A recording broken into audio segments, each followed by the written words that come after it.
So good morning everyone, welcome to newspaper decoded. आज हम अपना 4 अक्टूबर का द हिंदू न्यूज़पेपर देख लेते हैं। तो जो फर्स्ट न्यूज़ है वो बेसिकली स्टेबल कॉइन्स के बारे में है। तो स्टेबल कॉइन्स फर्स्ट देख लेते हैं क्या होते हैं। स्टेबल कॉइन्स ऐसे क्रिप्टो करेंसीज होती हैं जो कि अपनी वैल्यूज़ बहुत ज़्यादा फ्लक्चुएट नहीं करती हैं और स्टेबल रखती हैं। ये क्यों क्यों होता है ऐसा? ऐसा इसलिए होता है क्योंकि ये जो क्रिप्टो करेंसीज होती हैं या किसी न किसी करेंसी या फिर जो गोल्ड है उससे पैक्ड होती हैं।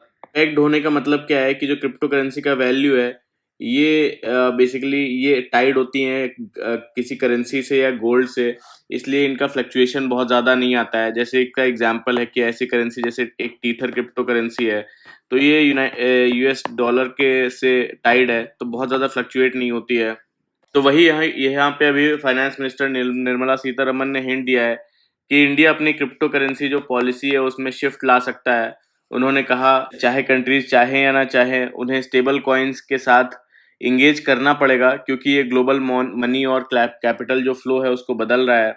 और स्टेबल कॉइन्स के बारे में मैंने बताया आपको। अभी तक इंडिया ने क्रिप्टो को जो है लीगलाइज नहीं किया है, लेकिन इस पे टैक्सेशन जो है वो इंडिया लगाता है। जैसे आरबीआई इसे बैन करना चाहता है, लेकिन साथ ही अपना जो सेंट्रल बैंक डिजिटल करेंसी भी टेस्ट कर रहा है। तो फाइनेंस मिनिस्टर ने कहा कि ग्लोबल राइवलरीज और वॉर्स जो है वो नए अलायंसेस बना रहे हैं और इंडिया को अपना स्ट्रैटेजिक इंडिपेंडेंस के लिए अलर्ट रहना होगा। उन्होंने वार्न किया कि कॉम्प्लिसेंसी की जगह हमें विजिलेंट और परफॉर्मेंस दिखाने की ज़रूरत है इस सेक्टर में। फिर जो नेक्स्ट न्यूज़ है यहाँ पे, India accuses Pakistan and Bangladesh of systemic abuse of marginalized. तो इंडिया ने पाकिस्तान और बांग्लादेश दोनों को क्रिटिसाइज किया है उनके मार्जिनलाइज्ड कम्युनिटीज़ के ट्रीटमेंट पर। जैसे कि पाकिस्तान ऑक्यूपाइड कश्मीर में यहाँ पे प्रोटेस्ट चल रहे हैं अंडर अवामी एक्शन कमेटी। क्यों? इनकी डिमांड है कि पॉलिटिकल रिफॉर्म्स आए, बिजली सस्ती की जाए, सब्सिडाइज फूड हो, फ्री एजुकेशन हो और हेल्थ फैसिलिटीज़ फ्री हो।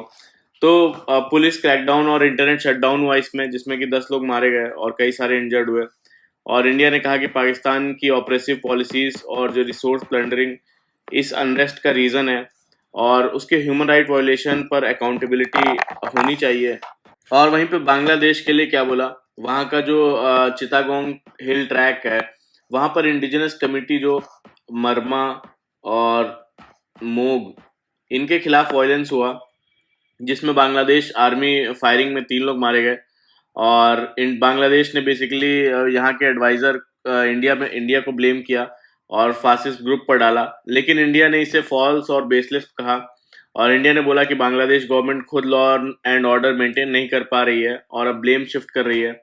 इंडिया ने डिमांड किया कि यहाँ पे सीरियस इन्वेस्टिगेशन करे लोकल एक्सट्रीमिस्ट पर जो माइनॉरिटीज़ के खिलाफ वायलेंस और लैंड ग्रैबिंग कर रहे हैं। फिर जो नेक्स्ट है यहाँ पे, Trump set Sunday night deadline for Hamas to accept Gaza peace plan. तो जैसा कि हमें पता है कि यूएस प्रेसिडेंट डोनाल्ड ट्रम्प ने हमास को एक डेडलाइन दी है और ये डेडलाइन बेसिकली संडे 3:30 AM की है। और उन्होंने बोला है कि जो उनका 20 peace point Gaza peace plan है उसको एक्सेप्ट कर ले, वरना हमास ऑल हेल का सामना करना पड़ेगा उसको। तो प्लान के मेन पॉइंट्स क्या हैं कि एक तो जो वॉर है इसराइल और गाजा के बीच में, उसमें तुरंत सीज फायर हो, वॉर का एंड हो। दूसरा है कि जो हॉस्टेजेस हैं उनको रिलीज किया जाए 72 आवर्स के अंदर। थर्ड है कि हमास का ग्रेजुअल जो है डिसआर्मामेंट हो, डिसआर्मामेंट of Hamas. Fourth, gradual Israeli withdrawal, Israel के जो ट्रूप्स हैं उनका विड्रॉल होगा फ्रॉम गाजा। और फिफ्थ जो है वो एक पोस्ट वॉर ट्रांजिशनल अथॉरिटी बनाई जाएगी जिसके हेड ट्रम्प जो है वो खुद होंगे। तो हमास का स्टैंड क्या है इस पे? हमास ने कहा है कि वो इस प्लान को स्टडी करने का उनको टाइम चाहिए और हमास बेसिकली इंटरनेशनल गारंटीज चाहता है कि इजराइल असैसिनेशन अटेम्प्ट ना करे गाजा में। और ग्राउंड सिचुएशन अभी क्या है कि गाजा में अभी भी हैवी इजरायली बम्बार्डमेंट चल रहा है और यूनाइटेड नेशन और राइट्स ग्रुप ने बोला है कि गाजा में कोई भी सेफ प्लेस नहीं बचा है और जो डिस्प्लेसमेंट है वो कैटास्ट्रॉफिक लेवल पर पहुंच गया है, जिसमें लगभग 66,000 से ज़्यादा लोग मारे जा चुके हैं। मेजॉरिटी वुमेन्स और चिल्ड्रन हैं यूनाइटेड नेशन डेटा के अकॉर्डिंग। फिर जो नेक्स्ट है यहाँ पे, इंडियन एयरफोर्स के जो चीफ हैं अमर अमरप्रीत सिंह जी ने उन्होंने कहा है कि ऑपरेशन सिंदूर के दौरान इंडिया ने पाकिस्तान के एयर पावर और पर हैवी डैमेज किया और फ्यूचर प्लान्स बताए हैं कि जितनी भी तीनों सर्विसेज हैं, आर्मी, नेवी और एयर फोर्स, इन्होंने सुदर्शन चक्र एयर डिफेंस सिस्टम पर काम शुरू कर दिया है। और क्या है ये सुदर्शन चक्र एयर डिफेंस सिस्टम? तो ये एक indigenous India made integrated air defence जो है वेपन सिस्टम है। इसका डिज़ाइन जो है डीआरडीओ और इंडियन आर्मी ने मिलके किया है। तो इस सिस्टम का जो पर्पस है कि एनिमी के एयरक्राफ्ट्स, ड्रोन्स और हेलीकॉप्टर्स को डिटेक्ट करके डिस्ट्रॉय कर सके। बेसिकली एक मल्टी लेयर्ड शील्ड प्रोवाइड करता है इंडियन स्काईज को। तो इसका 360 डिग्री सर्विलेंस रडार है और एनिमी को जैम या कंफ्यूज करने के लिए इलेक्ट्रॉनिक वॉरफेयर सपोर्ट भी है और मल्टीपल टारगेट्स को एट वंस इंगेज किया जा सकता है और पोर्टेबल है, यानी ट्रक पे इसको जो है लोड करके माउंट करके जल्दी शिफ्ट किया जा सकता है इसको। और फ्यूचर ऑफ वॉरफेयर के बारे में बोलते हैं। इन्होंने बोला कि एलॉन मस्क ने बोला कि ड्रोन्स जो है वो वॉरफेयर का फ्यूचर है। और तो इन्होंने बोला कि मैंड फाइटर जेट्स हैं अभी भी क्रूशियल रहेंगे। और मस्क एक बिजनेसमैन है, मिलिट्री रियलिटीज इससे अलग है। फिर जो नेक्स्ट है यहाँ पे कफ सिरप से रिलेटेड है कि कफ सिरप से रिलेटेड कुछ डेथ्स हुई हैं बच्चों की। तो उसी से रिलेटेड यूनियन हेल्थ मिनिस्ट्री ने कंफर्म किया है कि मध्य प्रदेश और राजस्थान में बच्चों की जो मौत हुई है कफ सिरप की वजह से, उसमें किडनी डैमेजिंग कंटेमिनेंट्स नहीं मिले हैं। और तमिलनाडु ड्रग कंट्रोल ने पहले कोल्ड रिफ नाम की जो ब्रांडेड कफ सिरप है उसकी प्रोडक्शन इमीडिएटली स्टॉप कर दी। और क्योंकि एक बैच स्टैंडर्ड क्वालिटी का नहीं मिला और इसमें adulterated with diethylene glycol जो है पाया गया। तो मध्य प्रदेश में 9 डेथ्स और राजस्थान में 2 deaths based on dextromethorphan based syrup. Union health ministry ने एडवाइजरी इशू की है कि चिल्ड्रंस के लिए कफ सिरप का रैशनल और प्रेस्क्रिप्शन बेस्ड यूज करें।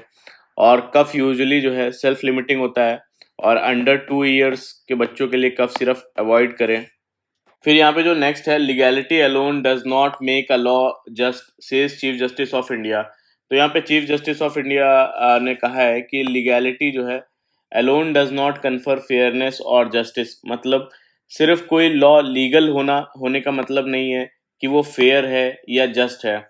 उन्होंने एग्जाम्पल दिया जैसे कि स्लेवरी है यूएस का, एक वक्त पर लीगल था पर बिल्कुल अनजस्ट था। और दूसरा है क्रिमिनल ट्राइब्स एक्ट 1871 का।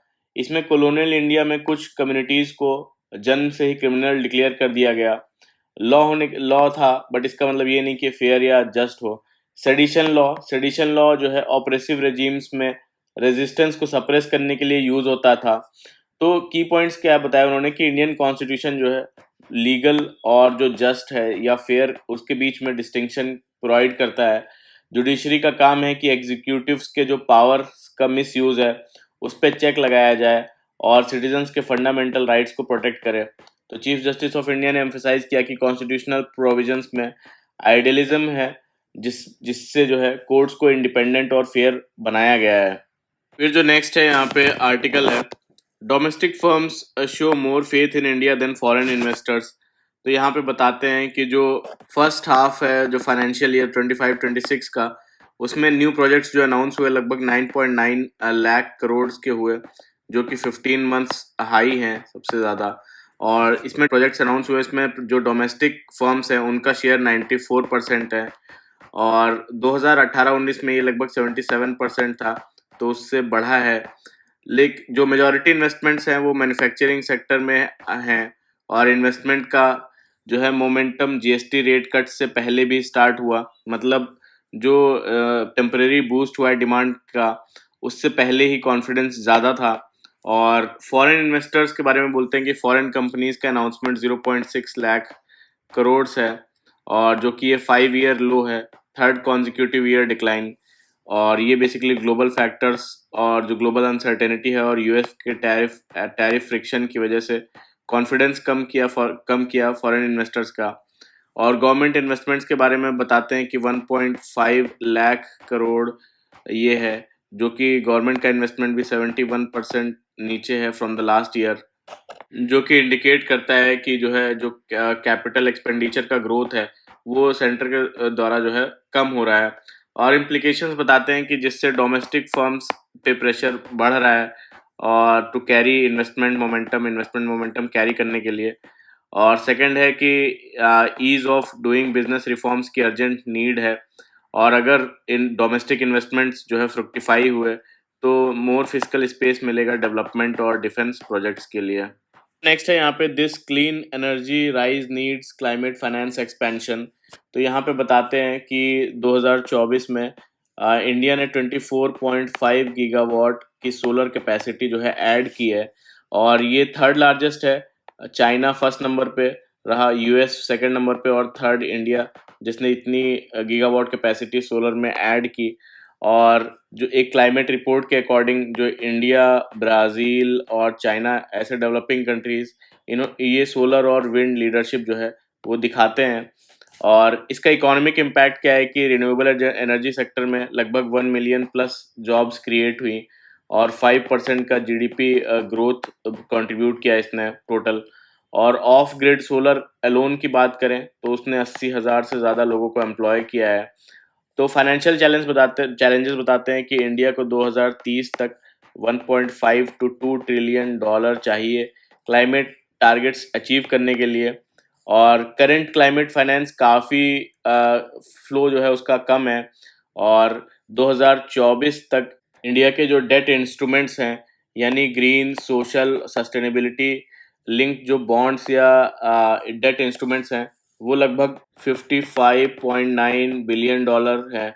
और इसमें से प्राइवेट सेक्टर डोमिनेट करता है 84% इशुएंस के लिए। पर एमएसएमई और लोकल इनोवेटर्स अभी भी फाइनेंस एक्सेस में स्ट्रगल करते हैं। तो यहाँ पे बताते हैं जो ये गैप है, प्राइवेट सेक्टर्स जो डोमिनेट करते हैं और जो लोग एमएसएमईज और लोकल इनोवेटर्स हैं इनके बीच का गैप जो है वो कैसे फिल कर सकते हैं। तो एक तो पब्लिक फाइनेंस और ब्लेंडेड फाइनेंस, इससे जो प्राइवेट इन्वेस्टमेंट है उसको अट्रैक्ट करना। और क्रेडिट एनहेंसमेंट, पार्शियल गारंटीज और सबऑर्डिनेटेड डेट से रिस्क रिटर्न इम्प्रूव करना। सेकंड ये बताते हैं। थर्ड बताते हैं इंस्टीट्यूशनल कैपिटल जैसे कि पेंशन फंड हो गया या एलआईसी या ईपीएफओ, इनको क्लाइमेट अलाइंड इन्वेस्टमेंट्स में चैनल करना। और फोर्थ कार्बन मार्केट्स जो है और आर्टिफिशियल इंटेलिजेंस और ब्लॉकचेन सॉल्यूशंस, इन सब से इनोवेटिव क्लाइमेट फाइनेंस का इसको जो है स्केलिंग करना है इसको बड़े लेवल पर। और तो यहाँ पे बताते हैं कि इंडिया की क्लीन एनर्जी ग्रोथ स्ट्रांग है पर फाइनेंस गैप को ब्रिज करना ये ज़रूरी है। और पॉलिसी रेगुलेशन और इनोवेटिव फाइनेंसिंग के बिना 1.5 डिग्री का जो अलाइन टारगेट अचीव करना वो मुश्किल है जो पेरिस एग्रीमेंट में सेट किया गया है। फिर जो नेक्स्ट है यहाँ पे the maritime signalling after operation Sindoor. तो यहाँ पे बताते हैं कि मई 2025 में इंडिया पाकिस्तान का stand of mostly air domains में था, लेकिन अब फोकस जो है वो सी और मैरीटाइम एरिया की तरफ शिफ्ट हो रहा है। दोनों देश की नेवीज अपनी रेडीनेस जो है वो दिखाते हुए पेट्रोल्स, मिसाइल टेस्ट और एक्सरसाइजेस कर रहे हैं और जो एक तरह का स्ट्रैटेजिक सिग्नलिंग है। राजनाथ सिंह ने भी पाकिस्तान को सर क्रीक एरिया जो कि गुजरात और कराची पाकिस्तान के बीच में एक टाइडल एस्ट्यूरी है उसको बोलते हैं, वहाँ पर मिस एडवेंचर करने पर रिसाउंडिंग रिस्पॉन्स की वार्निंग दी। मतलब कोई भी गलत स्टेप अगर पाकिस्तान के लिए बहुत कॉस्टली हो सकता है। और पाकिस्तान भी अपनी नेवल कैपेबिलिटीज़ स्ट्रॉन्ग कर रहा है, जैसे चाइनीज़ सबमरीन्स और मिसाइल सिस्टम्स इंपोर्ट कर रहा है। और इंडिया ने भी जो है अपने न्यू वेसल्स और जॉइंट पेट्रोल से मैरीटाइम स्ट्रेंथ दिखाई है, इंक्लूडिंग इंडो पैसिफिक कॉपरेशन। और अब सी डोमेन का सिनेरियो पहले से ज़्यादा सेंसिटिव है बोलते हैं। यहाँ एस्केलेशन जो है वो कंट्रोल करना मुश्किल है क्योंकि नेवल एक्शंस लॉन्ग टर्म और हाई रिस्क होते हैं, अनलाइक एयर के जो फाइट्स होते हैं, स्कर्मिशेस होते हैं जो इजीली पुल बैक किए जा सकते हैं। पाकिस्तान का फोकस डिटरेंस बाय डिनाइल पर है, मतलब इंडिया को इजी विक्ट्री ना मिल सके। तो डिटरेंस बाय डिनाइल ये एक मिलिट्री स्ट्रैटेजी का कॉन्सेप्ट है जिसमें आप अपने एरिया या टेरिटरी को इतना स्ट्रांग बना दो कि एनिमी को सक्सेस मिलना मुश्किल हो जाए। और मतलब एनिमी के लिए इजी जो विक्ट्री है वो या फास्ट विन वो इम्पॉसिबल हो जाए। और तो पाकिस्तान अपनी नेवल कैपेबिलिटीज़ बढ़ा रहा है ताकि अगर इंडिया अटैक करे, पाकिस्तान का डिफेंस इतना स्ट्रांग हो कि इंडिया को ईज़ी विक्ट्री ना मिल पाए। तो ग्वादर और कराची पोर्ट्स भी स्ट्रैटेजिक और साइकोलॉजिकल प्रेशर पॉइंट्स ये बन गए हैं। और एक्सटर्नल फैक्टर्स भी इम्पोर्टेंट है, जैसे चाइना और टर्की के इन्वॉल्वमेंट से सिनेरियो और कॉम्प्लेक्स हो गया है। और दोनों नेवीज जो है अपने टैक्टिक्स और कैपेबिलिटीज़ को टेस्ट कर रही हैं।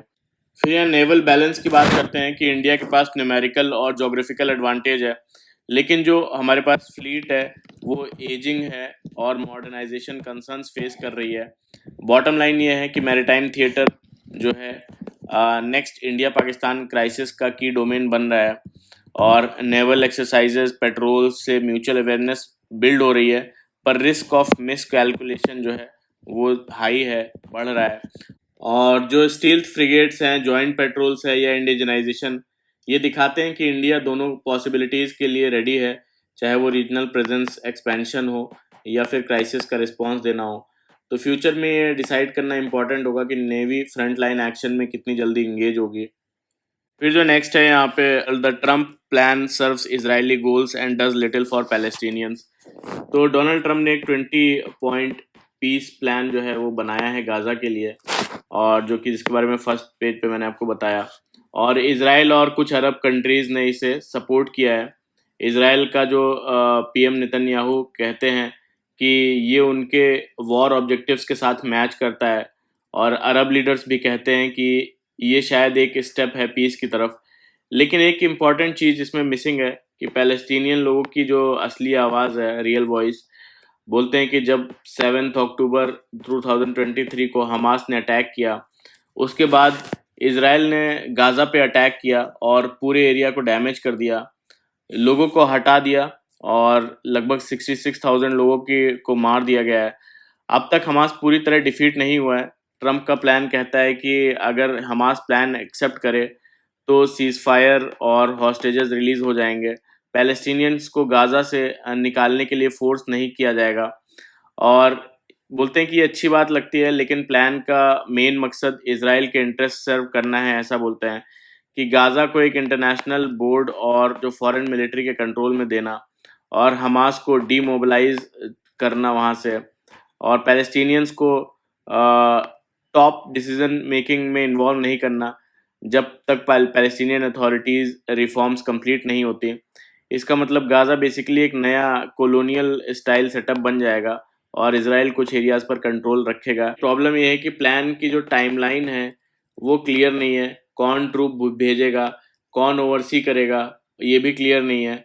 और अगर हमास भी एक्सेप्ट करे तो भी वायलेंस कम्प्लीटली ख़त्म नहीं होगा। तो ये प्लान असल डील नहीं ला रहा है, बल्कि कॉन्फ्लिक्ट और कॉम्प्लिकेटेड कर रहा है। Ministers push local alternatives for Meta, Google and MS Microsoft apps. PM Narendra Modi बोल रहे हैं कि अब एक्टिवली प्रमोट कर रहे हैं कि लोग इंडियन ऐप्स और सॉफ्टवेयर्स वो यूज़ करें, जैसे गूगल मैप्स, व्हाट्सएप और माइक्रोसॉफ्ट के ऑल्टरनेटिव्स के लिए। ये step make in India products को बूस्ट करने और यूएस के साथ ट्रेड टेंशंस के बैकग्राउंड में लिया गया है। और बैकग्राउंड ये है कि यूएस ने अगस्त में इंडिया के इंपोर्ट्स पर 50% टैरिफ लगाया, जिसके बाद पीएम ने लोगों से अपील की वो फॉरेन प्रोडक्ट्स कम यूज़ करें और स्वदेशी प्रोडक्ट्स अडॉप्ट करें। तो यहाँ पे बता रहे हैं कि आईटी मिनिस्टर अश्वनी वैष्णव ने हाईवे प्रोजेक्ट्स के लिए प्रेजेंटेशन के लिए एक माइक्रोसॉफ्ट पावर पॉइंट का जो इंडियन राइवल है, Zoho software, power point use करने की जगह जोहो सॉफ्टवेयर यूज़ किया, और गूगल मैप्स की जगह मैप माई इंडिया ये गूगल मैप्स की जगह यूज़ किया गया as an alternative. Commerce minister Piyush Goyal ने बेसिकली अराताई ऐप, जो कि Indian messaging app, Arattai app जो कि व्हाट्सएप का ऑल्टरनेटिव इंडियन मैसेजिंग ऐप को प्रमोट किया। और तो इसका जो डाउनलोड है अगस्त में 10,000 से बढ़कर 4 लाख तक हो गया है। और चैलेंजेस ये हैं कि ग्लोबल ब्रांड्स जैसे व्हाट्सएप, गूगल मैप्स, माइक्रोसॉफ्ट, इनको रिप्लेस करना मुश्किल है क्योंकि उनके पास ज़्यादा रिसोर्सेज और रीच है। पहले भी मिनिस्टर्स ने जो है कू ऐप इसको प्रमोट किया था as an alternative of Twitter, लेकिन फंडिंग ना होने की वजह से वो बंद हो गया। तो गवर्नमेंट एक्टिवली पुश कर रही है कि लोग made in India apps use करें, लेकिन ग्लोबल ब्रांड्स का डोमिनेंस अभी भी चैलेंज बना हुआ है। फिर जो नेक्स्ट है, यहाँ पे नीति आयोग ने प्रपोज किया है एक फॉरेन कंपनीज के लिए प्रिजम्पटिव टैक्सेशन स्कीम और इंट्रोड्यूस की जाए। इसका मेन पर्पस होगा कि जो टैक्स है उनके लिए सिंप्लीफाई किया जाए, क्लियर बनाया जाए और प्रिडिक्टेबल बनाया जाए, और इन्वेस्टर्स के लिए अनसर्टेनिटी वो कम की जाए। तो इंडिया में एफडीआई ग्रोथ अच्छी है, लेकिन जो फॉरेन एंटिटीज के परमानेंट इस्टेब्लिशमेंट के जो रूल्स हैं उसमें एम्बिग्यूटी की वजह से फॉरेन कंपनीज कंफ्यूज हो जाती हैं और कई बार डिस्प्यूट्स हो जाते हैं।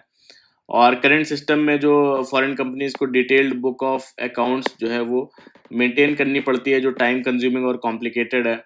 तो प्रपोज्ड स्कीम क्या है, ये प्रिजम्पटिव टैक्सेशन स्कीम कि कंपनीज को एक जो ये अपनी इनकम है एक फिक्स्ड रेट पे डिक्लेयर करनी होगी, करने का ऑप्शन मिलेगा, और इसके बदले उन्हें जो डिटेल्ड बुक ऑफ अकाउंट्स उसको मेंटेन करने की ज़रूरत नहीं होगी, और ऑडिट्स जो है वो सिंप्लीफाई हो जाएंगे।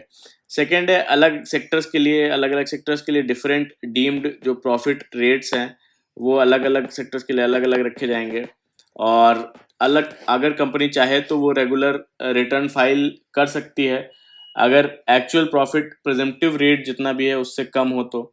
और टैक्स अथॉरिटीज़ को अलग से जो परमानेंट एस्टेब्लिशमेंट डिस्प्यूट्स के लिए लिटिगेट करने का ऑप्शन नहीं मिलेगा, यानी एक सेफ हार्बर मिलेगा। तो ये स्कीम बेसिकली फॉरेन इन्वेस्टमेंट्स को अट्रैक्ट करेगा, टैक्स कंप्लायंस को बढ़ाएगा, और जो एक बिजनेस फ्रेंडली एनवायरनमेंट क्रिएट करेगा जिससे अनसर्टेनिटी है वो कम हो। फिर जो नेक्स्ट है, यहाँ पे Russia launches largest ever attack on Ukraine gas production facilities. तो रशिया ने यूक्रेन के गैस नेटवर्क पर अपना अब तक का सबसे बड़ा अटैक किया, जिसमें 35 मिसाइल्स और 60 ड्रोन्स जो है यूज़ किए। और जो यहाँ का खार्किव और पोल्तोवा रीजन है उसके काफ़ी गैस फैसिलिटीज़ डैमेज हो गई हैं, और इससे पावर कट्स भी हुए।